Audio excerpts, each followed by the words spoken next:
the stunning beaches of the North Norfolk coast.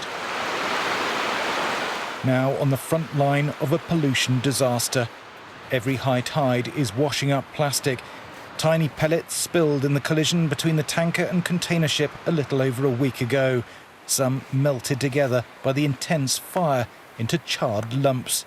This is the largest piece we've found so far. It's about the size of a tabletop or a car, and it's made of hundreds of thousands of plastic nurdles that have been fused together in the intensity of the fire. You can see how it's been blackened on top. And if you get close, there is that oily smell of asphalt or newly laid road. It is an environmental nightmare.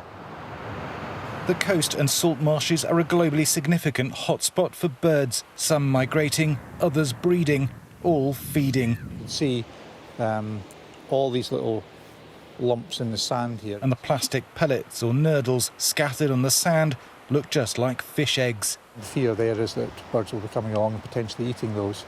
It's also the fact that as time goes on, those nurdles will degrade into smaller bits and they'll get into the food chain via plankton and vertebrates and then work their way up. And indeed, we are part of the food chain as well.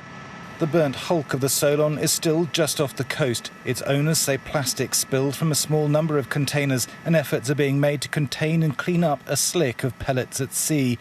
Environmental charity FIDRA, which tracks nurdle accumulations around the world, says the plastic industry needs to stop pellets causing pollution. We think there's about roughly 400,000 tonnes of nurdles that escape and leak out of the plastic supply chain every year. And that, it's not just big, huge spills that these nurdles are getting into the environment. It's just the everyday handling of nurdles, because the plastic supply chain is so big and because these nurdles travel so many miles, they're leaking out of every step.